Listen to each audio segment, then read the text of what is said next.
Specially Kamal Narayan Sahu sir, specially हमारे Devvrat sir को, और जितने प्रथम पंक्ति में बैठे हुए हमारे सभी टॉप लीडर्स को मेरा प्यार भरा सलाम। दोस्तों, माई सेल्फ जावेद शेख, और पिछले लगभग 4 साल से मैं डायरेक्ट सेलिंग में वाईटीएम को कर रहा हूँ। और अगर डायरेक्ट सेलिंग की बात करूँ तो पिछले लगभग 2006 से मैंने स्टार्ट किया था डायरेक्ट सेलिंग। तो डायरेक्ट सेलिंग में हर किसी का सपना होता है डायमंड बनना, है ना, लेकिन बहुत से लोग शुरुआत तो करते काफ़ी अच्छी, लेकिन कोई डायमंड बन नहीं पाता। और मैंने रियल में वाईटीएम जब ज्वाइन किया था, मैंने कभी सोचा ही नहीं कि मैं इधर डायमंड बनूंगा।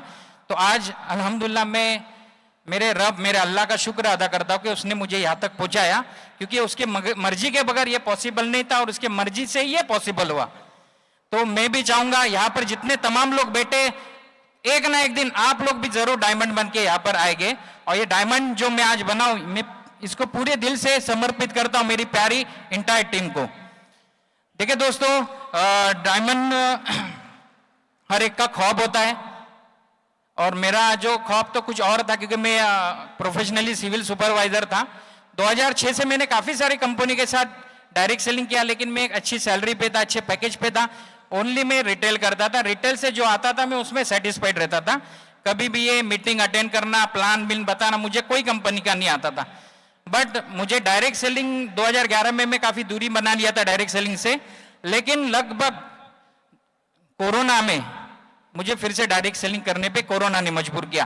क्योंकि कोरोना एक ऐसी स्थिति हम सब ने देखी, हमने कभी इमेजिन नहीं किया था कोरोना जैसी स्थिति कभी हमारे लाइफ में आएगी, हम हमारे घर में कैद हो जाएंगे।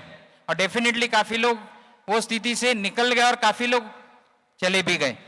तो कोरोना में मेरे साथ एक बहुत बड़ा इंसिडेंट ये हुआ, हमारी जो कंपनी थी, एक बहुत बड़ा ब्रांड है, मैं उसका नाम नहीं लूंगा, कि ये सिर्फ वाईटीएम के लिए। तो वो जो कंपनी थी, आज इंडिया की बहुत बड़ी टॉप की कंपनी होने के बावजूद उसके ओनर जो है उसका दिल मुंगी से भी छोटा था। मैं इसलिए ये बोल रहा हूँ क्योंकि लॉकडाउन के 1 महीने के बाद लगभग 4000 स्टाफ को उन्होंने निकाल दिया था। तो सोच को देखिए दोस्तों, वो हमको बोलते थे आप हमारे फैमिली मेंबर है, लेकिन केवल 1 महीने के बाद वो निकाल देते। तो किस तरह के हम फैमिली मेंबर थे उनके लिए। तो उनके लिए हम एक टिश्यू पेपर के तरह थे, यूज किया और फेंक दिए। तो कहीं ना कहीं ये 4000 की लिस्ट में मेरा नाम तो नहीं आया। इसमें 2 ही लोग बचे जो बहुत अच्छा काम करने वाले थे और जो बहुत अच्छा सांप की चापलूसी करने वाले चमचे थे। हर फील्ड में चमचे होते, यस और नो। तो ऐसे चमचे लोग बच गए और जो बहुत अच्छे काम करने वाले बच गए, जिसमें मैं भी बच गया। लेकिन लगातार माइंड में मेरी एक बात आती थी, देखो इंसान दुनिया में सबसे ज्यादा अपने आप से बात करता है।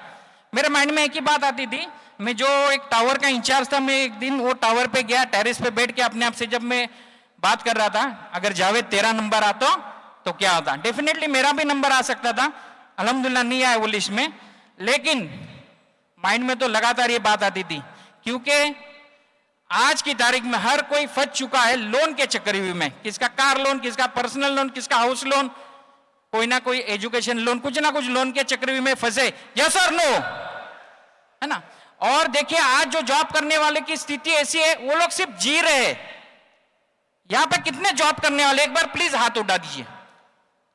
जितने जॉब करने वाले, काफी लोग जॉब करने वाले, दिल से मुझे बताइए क्या आप सेटिस्फाइड है आपके जॉब से? क्या आप सेटिस्फाइड है? जॉब और बिजनेस में 2 बहुत बड़ा डिफरेंस है दोस्तों, जिसके लिए मैंने आज से 2 साल पहले डिसीजन लिया था। जॉब में आप चाहकर भी आपकी सैलरी कभी बढ़ा नहीं सकते। अगर आपकी 25,000 सैलरी, आप आपके बॉस को जाके बोलो भाई मेरे को अगले महीने से 30,000 35,000 चाहिए, बॉस बोलेगा एक काम कर भाई, ये साइन कर, घर निकल जा। लेकिन बिजनेस एक ऐसी चीज है, बिजनेस में आप जितना मेहनत करोगे अपने आप को ग्रो कर सकते हो। और स्पेशली डायरेक्ट सेलिंग एक ऐसा बिजनेस है, इसमें हर कुछ कर सकते हैं और ये पॉसिबल। आज हम हमारे देवव्रत सर को देखो, केवल 6 साल 2 महीने में 16 करोड़ प्लस इनकम। सोच के देखिए दोस्तों, ये ओनली पॉसिबल वाईटीएम में ही है, क्योंकि डायरेक्ट सेलिंग में बहुत सारी कंपनियां बहुत सारी चली गई, लेकिन वाईटीएम जो इतिहास रचने वाला है वाकई बहुत बड़ा हम लोग करने वाले हैं। और 2035 जो हमारे कमल नारायण साहू सर का जो मिशन है, ये केवल उनका मिशन नहीं, हम सबका मिशन है। तो हम सबको बढ़ चढ़कर इस मिशन में साथ देना है। तो are you ready? Are you ready? तो मैं ज्यादा टाइम नहीं लूंगा, क्योंकि हमको सारी प्रथम पंक्ति के लीडरों को सुनना है। तो wish you all the best. जय वाईटीएम।